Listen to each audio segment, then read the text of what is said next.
When you're a kid, you get asked this one particular question a lot. It really gets kind of annoying. What do you want to be when you grow up? Now, adults are hoping for answers like, I want to be an astronaut, or I want to be a neurosurgeon. You adults and your imaginations. But if you ask a little kid, sometimes you'll get the best answer. Something so simple, so obvious, and really profound. Hello all, and welcome to the 7 Ways to Future-Proof Your Children, an online event part of the Arts Award and Arts Mark network in East London. We're running now in 8 London boroughs, having started with a small group in Tower Hamlets, funded by New Direction. I wanted to kickstart this event with the voice of a young person, and it will be more of that later on. As you can see, I'm a mum of 2. I'm an educator that has worked with children and young people for the last 15 years in all sorts of capacities. I've done work in higher and further education. I've worked for local authorities, cultural organisations, the creative sector, and of course with schools of all key stages, from early years to secondary. I'm also a parent governor, and I volunteer for a local charity. I'm a chair of a local charity. I like to use all of these roles when I'm devising, planning or producing programs or projects for young people. I spend most of my time running 2 programs, a schools program that we call A Little Learning and an enrichment program that is called Just Curious Club. We felt that it was really important, especially at this time, but also as the network develops, to involve parents in the discussions about education, about future-proofing.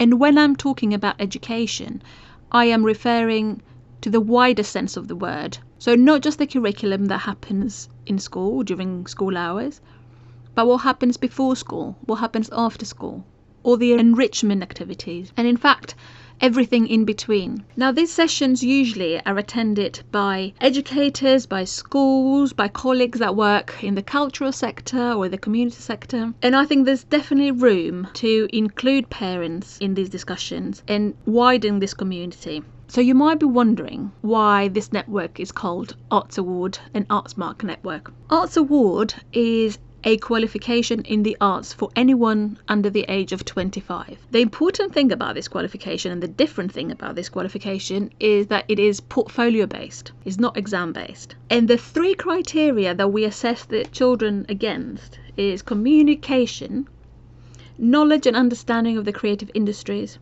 and creativity.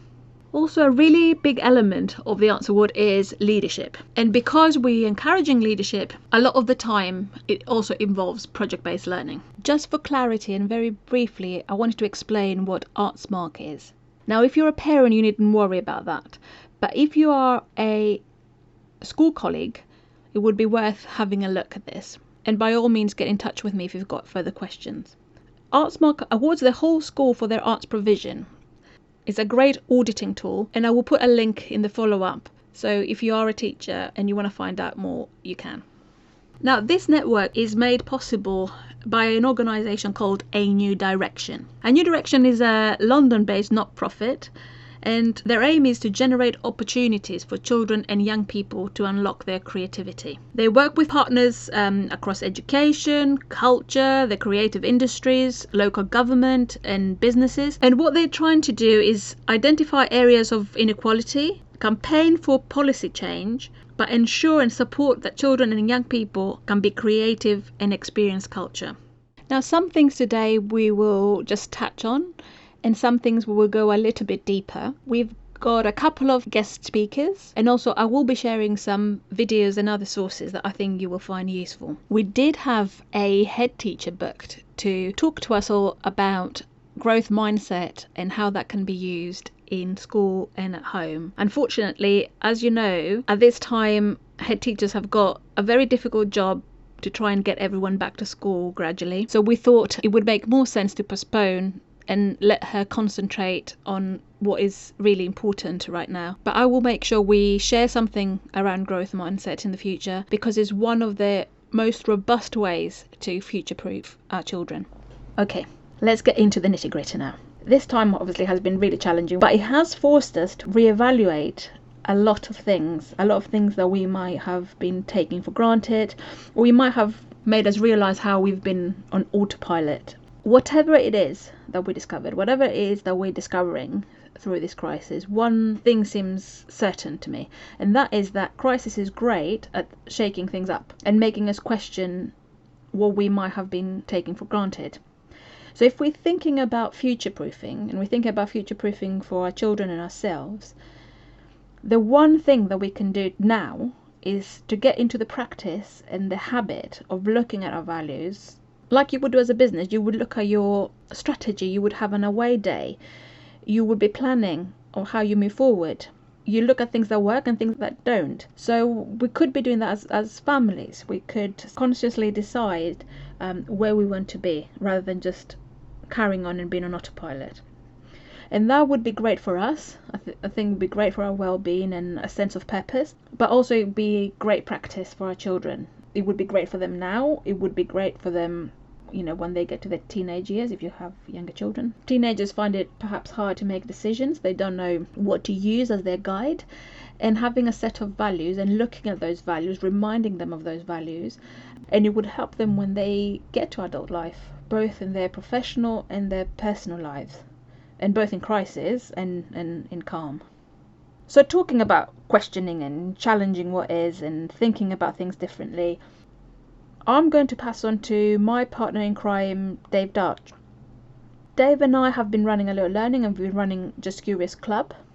And Dave is going to share some thoughts about what he thinks is the most important thing that we can facilitate for our children's learning. And that is the love for learning itself. When I think back to my own schooling, I was really turned off education. I wasn't a really engaged learner. It wasn't until my early 20s, maybe even mid-20s, that I felt a passion for learning reignite. And it was because what I wanted to learn was relevant to my future. I feel that my school days were, apart from the social development, a bit of a waste of time because I didn't see the relevance. Not because what was being made available for me to learn was poor, although often the way it was done was so unimaginative. For example, mathematics was so abstract, and I was so turned off maths that I spent a whole year doodling, copying the answers from my neighbour's book. As soon as he'd written them down, I'd write them in mine, and then I'd embellish them, flourish them, and unsurprisingly I moved down a maths group. I didn't feel it. I wasn't really engaged. Children are natural learners. It's not the teacher's job to teach as much as it is to facilitate learning. And that's been a big shift for me. It's not what can I impart into this child's mind, which is what testing proves, or measures rather, but it's how can I provide a safe and constructive pathway for this child to move from A to B. From where they are now, with all their previous learning, how can I help them get to where they could be? And that's individual to each child. So I feel the danger is that we teach the things that are easy to measure, instead of creating the environment to nurture the skills we need for the future. And so I think of this idea as fuel. When I see motivated learners, it's like I'm looking at their fuel tank. And every so often, in a different subject, you'll see a child just kind of light up. And they just tap into this fuel source, this energy source, that just lights them up and excites them. They're thirsty for the knowledge of this subject. And so I think that's key for every child to find, and every adult to re-find. And so we need to provide a wide variety of disciplines, art forms, experiences, learning opportunities, so that every child can find the thing or things that really light them up. Because once they find this energy, this fuel tank, the possibilities are endless. The issues that Dave just touched on now were super important and lead us really nicely to the next section, which is all about creativity. I think it would be helpful to define creativity, just so we have clarity. So I tend to say that creativity is the act of turning ideas, turning imagination into real things, into reality, turning imagination into reality. And if we wanted to take that further, we might say that it's the ability to perceive the world in new ways, or maybe to find hidden patterns, to make connections between unrelated things, and to generate solutions. Now that last thing, the idea of a solution, of sort of originality and value combined, that is a fundamental part of creativity that I feel is often missed out. I think most of us would agree that creative activities sort of help us acknowledge and celebrate our own uniqueness and diversity, that they have all sorts of well-being benefits. And yet, I think most of us would agree that is not nurtured broadly or effectively. Now, I was watching the Great British Menu the other day, as you do. My 5-year-old daughter is totally obsessed with it, obsessed with cooking programs, competitions, that sort of thing. Anyway, one of the judges was the children's laureate, Cressida Cowell, and she was saying that she visits schools quite often, and one of the things that she hears from teachers is how little creativity there is in schools. And that's not news to me. From my experience, actually, that gets diminished as children move up the years. So we might find that our receptions, we have more child-centered learning or play-based, and then as they move up they get less and less. But now that is a problem, and that's a problem because creativity was the most in-demand soft skill for applicants in 2019, and it has retained its place heading into 2020, according to LinkedIn. What LinkedIn says organizations need people who can creatively approach problems and tasks across all business roles, from software engineering to HR. So creativity is the number one skill that employers need at the moment and in the future. That's really extraordinary. Now, children are creative full stop. They don't need any help there. What happens is that they actually lose their creativity through growing up or through education, perhaps. So we need to see how we can encourage our children to develop their creativity. What can we do as parents and as educators? So I think children need an environment where they're encouraged to explore the world around them and take risks without fear of failure. So one thing we can do today is reduce the idea of right and wrong. That gives them permission to try and experiment more. Also, to me, just doing creative activities is not necessarily the be-all and end-all. How those activities are structured and how they're planned and how they're thought out is actually super important too. For example, total free play does develop creativity and children totally learn brilliantly this way. However, it has its limitations. Let's take dance as an example. Having a dance lesson that is totally based on improvisation is not great. Neither is one that is all about copy what I do sort of thing. What we should be after is an example of a session that does teach a skill or a technique and then has activities that use the improvisation, they use their creativity, they use their imagination to put those techniques, those steps in the example of the dance together. So each child's dance would be unique. I support schools a lot with their creative curriculum. I visit schools all the time, and one thing that I know to look at is their art displays. Now, if you visit a school and you get an art display with 60 pretty much identical replicas of, I don't know, X artwork that the children have been studying, looking at, then I know I need to look at the principles of that school for their creative learning. I know there's a problem there because of the lack of originality and personalization in the output of the creative process. Because it cannot be a true creative process if those elements are lacking. And I leave you with that thought, but I will share clips from a 20-minute TED Talk by a man called Ken Robinson. So I want to talk about education, and I want to talk about creativity. My contention is that creativity now is as important in education as literacy, and we should treat it with the same status. Thank you.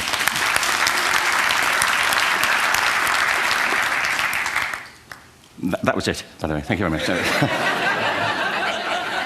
I had a great story recently, I love telling it, of a little girl who was in a drawing lesson. She was 6, and she was at the back drawing, and the teacher said this little girl hardly ever paid attention. And in this drawing lesson, she did. And the teacher was fascinated. She went over to her and she said, "What are you drawing?" And the girl said, "I'm drawing a picture of God." And the teacher said, "But nobody knows what God looks like." And the girl said, "They will in a minute."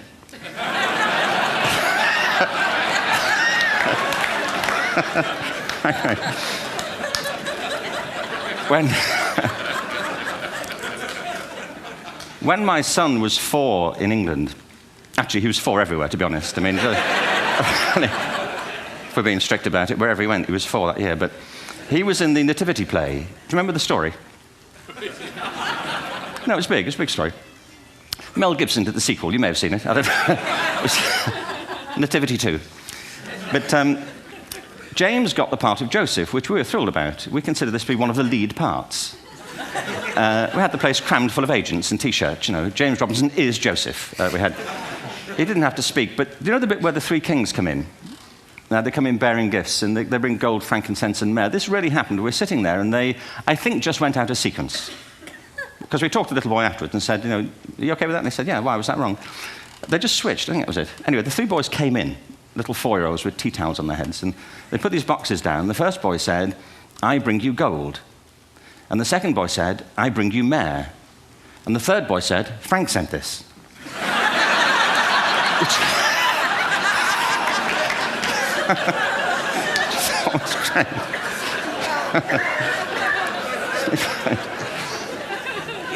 What these things have in common, you see, is that kids will take a chance. You know, if they don't know, they'll have a go. Am I right? They're not frightened of being wrong.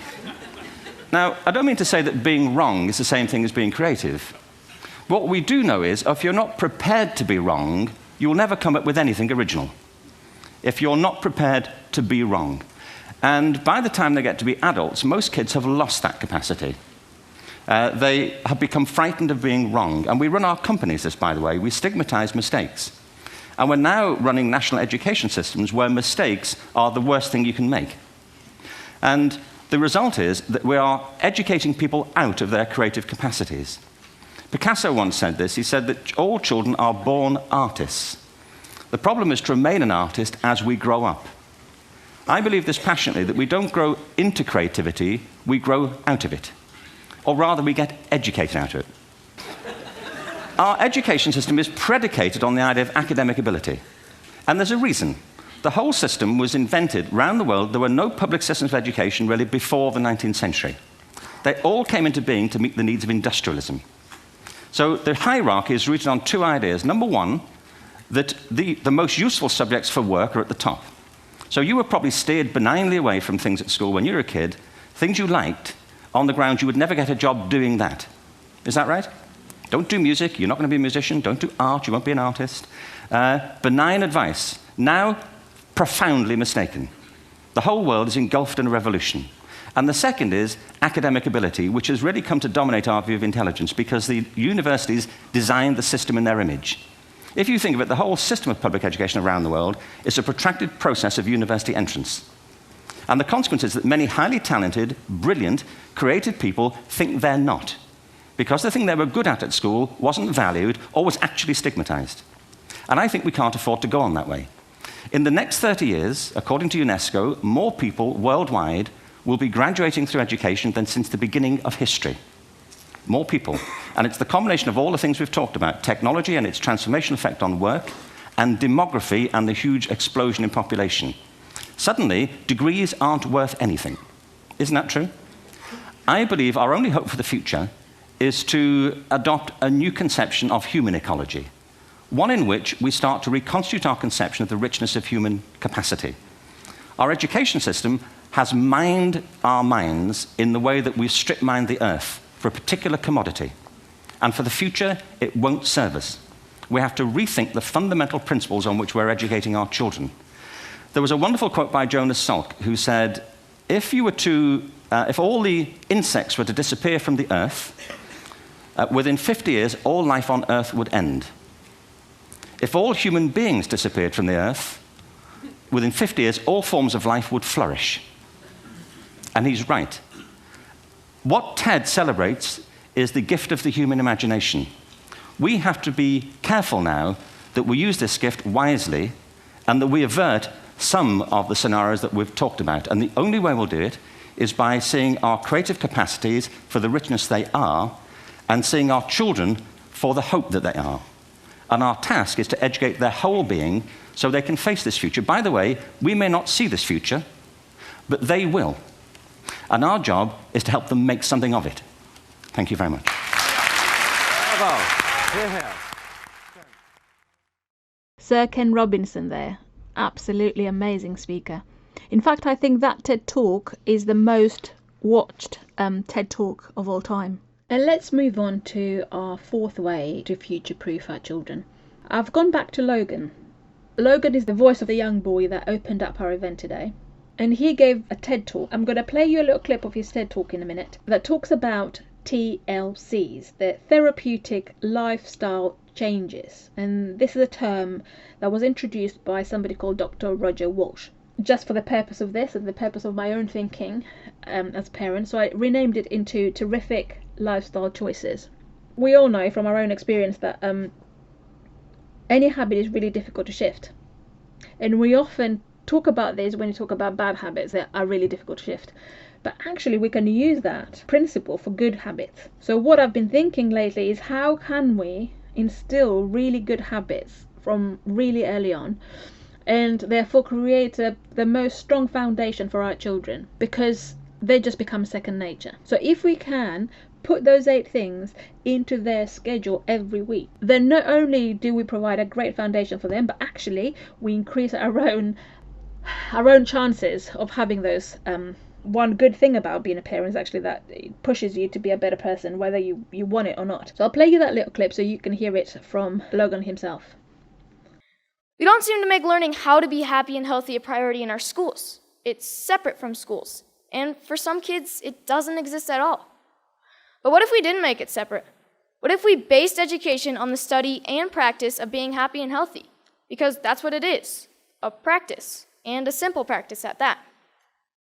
Education is important, but why is being happy and healthy not considered education?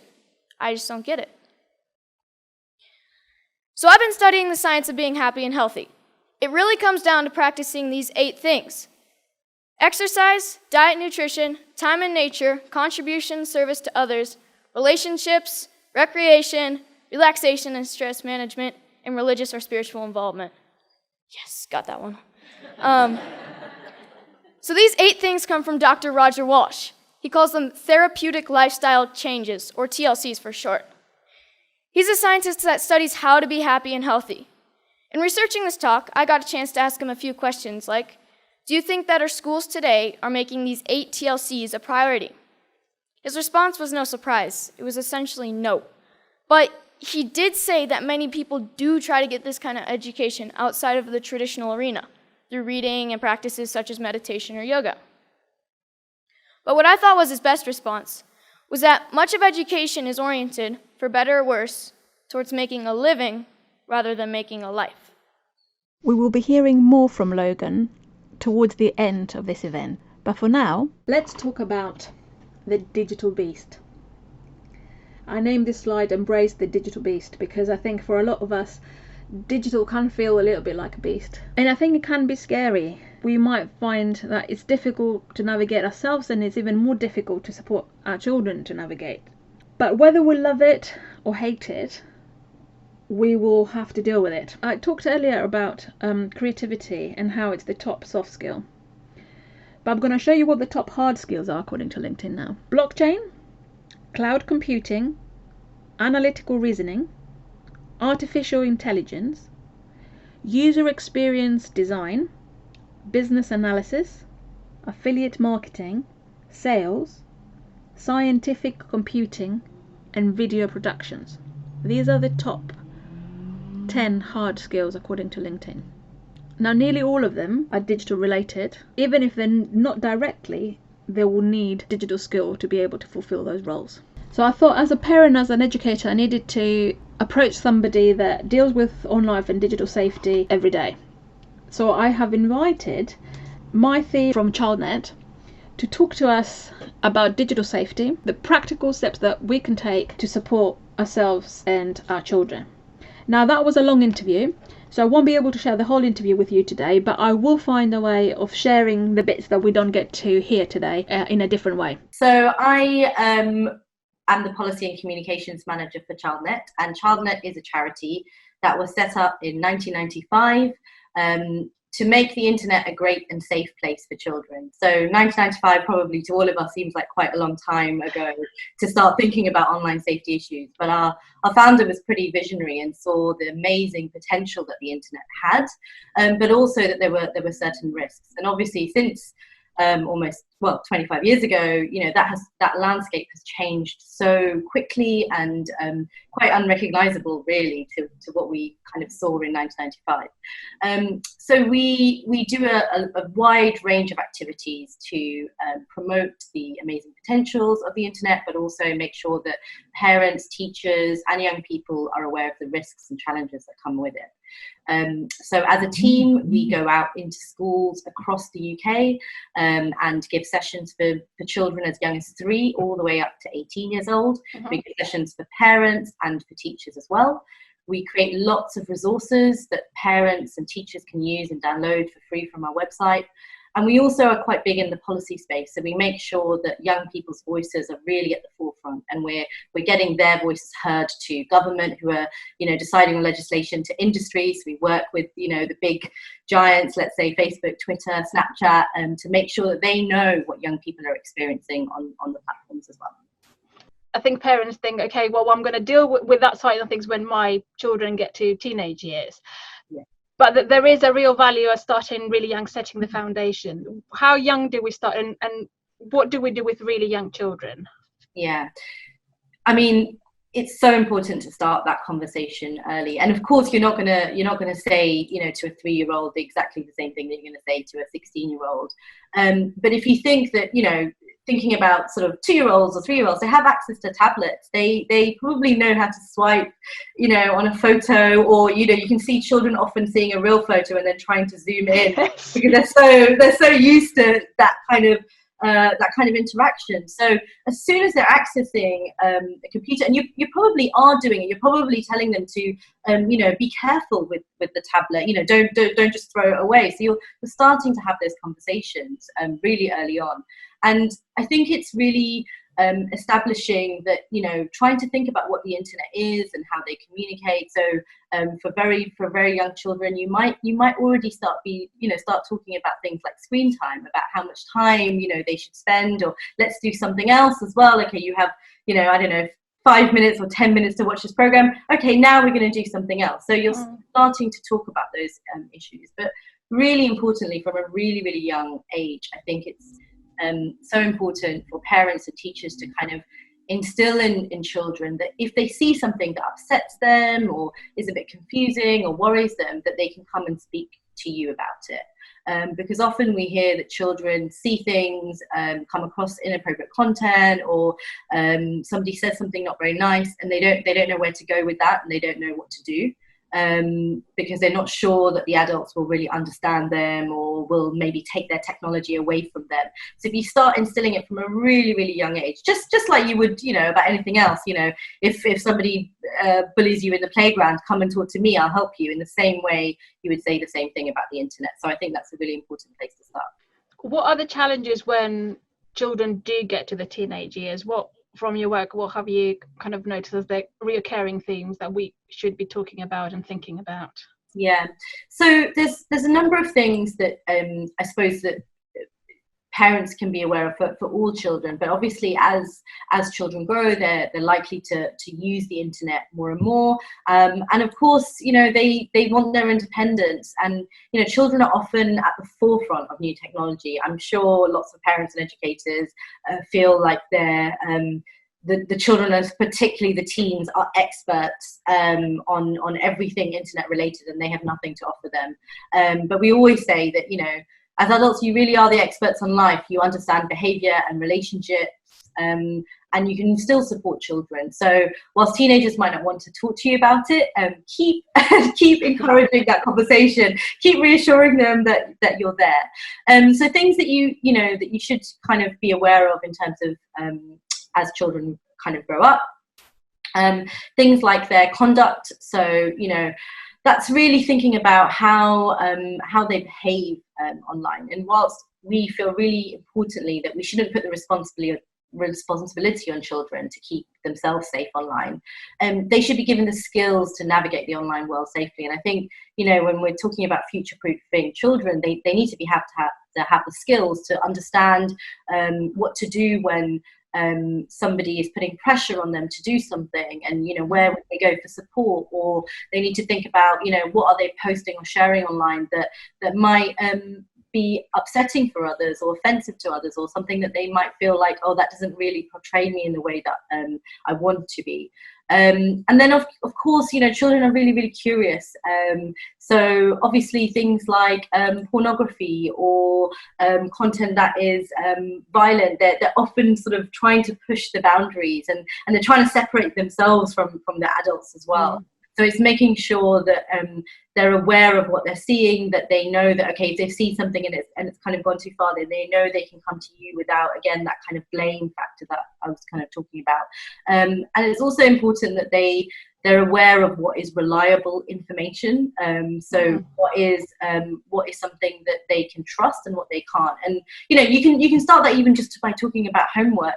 What are they searching, and start saying, okay, well, when you Google something, do you know the top things are often ads? Let's have that conversation. Why do you think those are being profiled? If you ask Alexa something, is Alexa just telling you the first thing that comes up on the Google search? Can you rely on that? How else would you find that information? So I think as you go through everything that they're doing, it's really, again, just keep coming back to it, having those conversations, making sure they're aware of what they're seeing, that they can trust what they're seeing, that they're having that conversation with you as well to support them through that. I guess the first thing is make sure that you seek support and information so that you feel prepared. There's no shame, and this is something that often children tell us, that we just wish that our parents would say, actually, we don't know, but let's hear from you. Or that they don't have to feel like they know everything. So go and find support. This could be from your family, friends. I'm sure that other people have experienced similar experiences. Go to your school, to websites. Come to ChildNet or other kind of helplines. Make sure that you feel really, really prepared before you go into that conversation. And then, try and choose a time when your child is relaxed, with no other distractions such as technology or other siblings. Appreciate that can be hard, but, things like a car journey can be really good. It often avoids the awkward kind of eye contact that you have to have. Yeah. It's a really good time to have that conversation. Plan what you want to say, and consider that your child might be embarrassed or awkward. For example, if it's something around sharing of a nude image or something, it's really, really embarrassing to talk about that kind of thing, especially with your parents. And respond to your child. Each of your children might respond quite differently, and you might think they did it for different reasons. So make sure that you're responding to what they need and what they support. And however embarrassing and awkward it is for you, it's probably 100 times more so for them. So just kind of keep that in mind, and just stay calm, be really open to what they're saying. And if you don't know the answer, that's absolutely fine. You can just say to them, look, I don't know what to do about this, but here's where we can go and to get more support. Because children often say, the reason why I don't tell anybody, because it's too late, because it's out there on the internet and it's there forever. And therefore they feel like they just got to manage it themselves. You don't have to promise them that you're going to take everything down, but you can definitely say, look, we're going to be here together. We're going to go and find support. We're going to go and speak to people. We can speak to people anonymously as well, and kind of make sure that you let them know that you're going to be there for them step by step. Amazing. Maithy, thank you so much for sharing your knowledge and expertise. That was absolutely brilliant. And we'll say goodbye. Thank you. Thanks for having me. This was Maithy Rajesh Kumar from ChildNet with some great advice there. As I said, there's a few more clips that I will be sharing in different ways. Now, for number 6, I've chosen to share with you project-based learning. Now, project-based learning is a type of pedagogy that puts student at its center. It's very dynamic, it's hands-on, and believes that students acquire a deeper knowledge through active engagement with the real world. So in layman's terms, instead of learning about something, you learn via doing something that is real. So now that not only makes learning applied and relevant, but also actually engages with the real world, sort of beyond the life of the project. Some schools are using PBL. PBL is an abbreviation of project-based learning, and others might not do that. You might be a parent that gets project-based homework, for example, and that you might not know how to tackle it. Or your child might attend a school that does not use PBL, and you want to encourage this in other ways. I always use project-based learning principles in programs I design. And the other thing I do is I use platforms, I use frameworks, like, for example, the Arts Award that I mentioned earlier, to facilitate this type of work. A great example of this is a project with the Wigmore Hall. Now, Wigmore Hall is a chamber music hall on Wigmore Street, which is the kind of the Bond Street area down in central London. What they wanted to do was develop their engagement with young people. Their learning department wanted to develop their engagement with young people. Because, let's face it, chamber music is not exactly the most preferred music genre for that sort of young demographic. But they also wanted to shift how they worked as an organisation. So what we did is we designed an Arts Award Silver programme where about 12 young people, with our help, created a concert at the hall. Now, that was a real concert. They programmed real artists. They worked with the box office. They dealt with budget, they designed marketing and social media strategies, they were being the artist liaisons, they run the event on the night, they were front of house, they run the whole thing. They had an absolutely true experience. They developed their knowledge and understanding, their creativity, their problem solving, and a whole range of communication skills, from presenting to writing budgets and everything in between. They also got assessed and they got accredited. This is a portfolio-based qualification. I actually assessed them and their work was accredited by Trinity College London. What they also did is they changed the vibe of an existing organisation, a real organisation. So they had real impact in the real world. And that is a really important element of project-based learning. So I thought what might be useful at this stage is to explore some strategies that good project-based learning should involve, and I have chosen to share a little video with you to demonstrate this.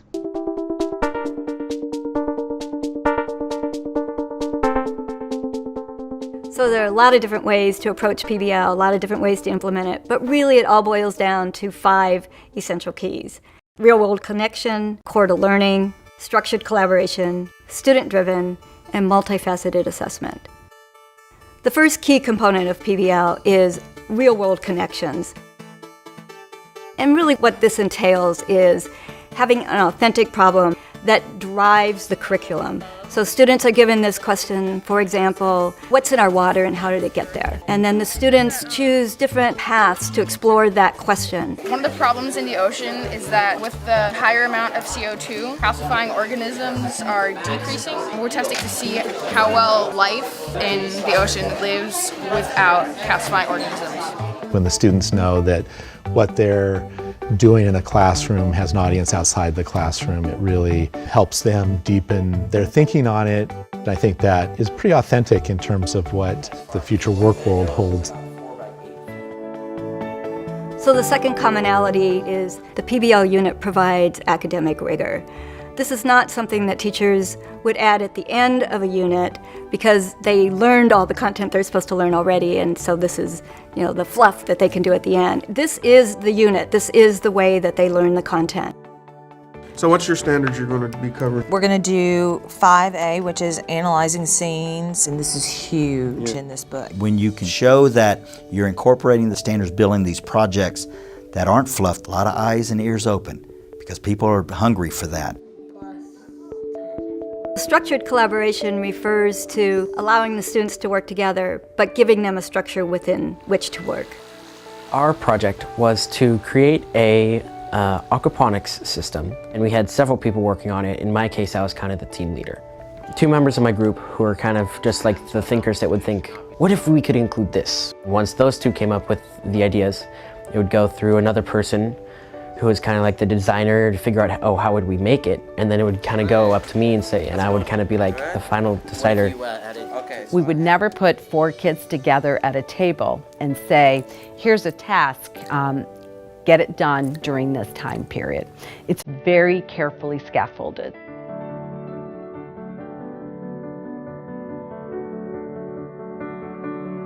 There's an interesting shift in roles that happens in a PBL unit.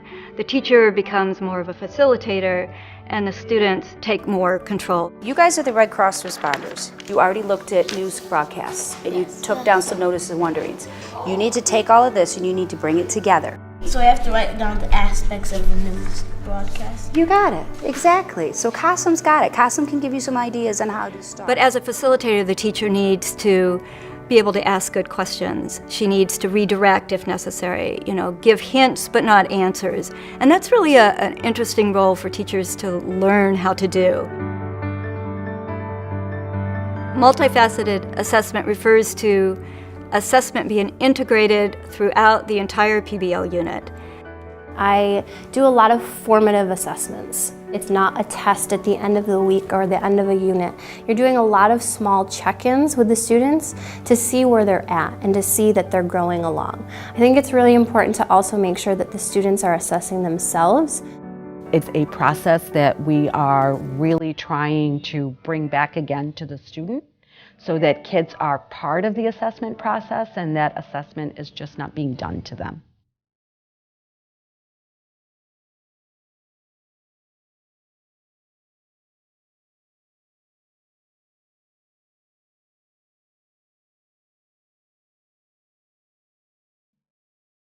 So for number 7, we've got exposed to different disciplines. This one is also very close to my heart because it's one of our core values with a Little Learning and Just Curious Club programs.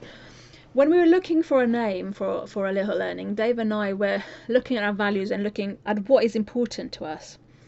And working in that multidisciplinary way, kind of encouraging polymathy, was something that we felt really strongly about. So we chose a Little Learning because a Little Learning usually is followed by is a very dangerous thing. Now we didn't think that. We didn't think that a Little Learning was a very, very dangerous thing. We wanted to kind of flip that conventional wisdom of the value of specialization on its head. What we believe is that diverse interests are not a curse, but they are a blessing. That's why we chose that name. Just Curious is exactly the same thing. It was all about being curious, about exploring different ways of working, dipping into different disciplines. That's all because we thought being a polymath can actually be an advantage and not a weakness. I wanted to give you some thoughts around that. Now, the first one is all about opportunity, it's all about timing. And it's all about how it's so much easier and faster than ever before to actually become competent in a new skill. I know it can be overwhelming with the amount of information that it's around, but also it can be quite liberating because you can learn anything you want to learn and faster than ever before. The second thing I wanted to share was that creating atypical combinations of 2 or in fact more skills can lead to unique skill sets. And that is what employers will be looking for. So that can definitely be something that would future-proof one's career. And when I'm thinking about that, I'm not just thinking about our children and young people, but I'm also thinking about ourselves. We might be in a situation where we need to do that and change and adapt. It also creates a very fertile ground for innovation. Working in this way, it's what we need to be looking at when we're thinking around innovation, because innovation is all about finding new ways, finding new solutions. And unless we fuse different practices, I don't think we can really reach true innovation. And my final thought on that is that on a very practical, financial level, learning new skills, working in multidisciplinary ways, it also allows us not to put all of our eggs in one basket. It allows us to develop multiple revenue streams. And that again is something that we might need more of in the future. People who love learning across fields can use that to be more successful, to be more impactful, but to be also more resilient to rapid change or to crisis. And although that concludes the 7 ways, there's one thing that I promised you at the beginning, and that is to go back to Logan and find out what it is that he thinks children want to be when they grow up, what he thinks he wants to be when he grows up. And I will do that, I will honour that. But before we do that, there is a little thing that we need to do first, and that is to fill in the evaluation. This is really important to us because this is a funded project and therefore we need to report back to our funders. Now, you have been emailed a link, and there's also a link in the description section underneath this video. We will leave you a few minutes to fill this in for us. It's very quick, 3 quick questions, and one-liners are absolutely fine. And while you do that, I'm putting up our handles in social media. We would really appreciate a follow and a like. Also, it's a great way for you to stay in touch.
Hanging out at the Moment Factory, where they hand make skis and design clothes, has really inspired me to one day have my own business.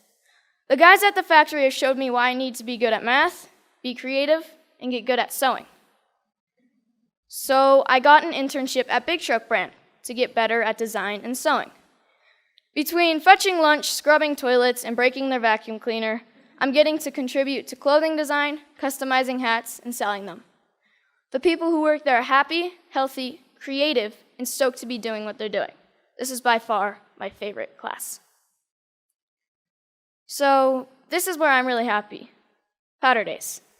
And it's a good metaphor for my life, my education, my hack schooling. If everyone skied this mountain, like most people think of education, everyone would be skiing the same line, probably the safest, and most of the powder would go untouched. I look at this and see 1,000 possibilities. Dropping the cornice, shredding the spine, looking for a tranny from cliff to cliff. Skiing to me is freedom, and so is my education. It's about being creative, doing things differently. It's about community and helping each other. It's about being happy and healthy among my very best friends. So I'm starting to think I know what I might want to do when I grow up. But if you ask me, what do I want to be when I grow up? I'll always know that I want to be happy. Thank you.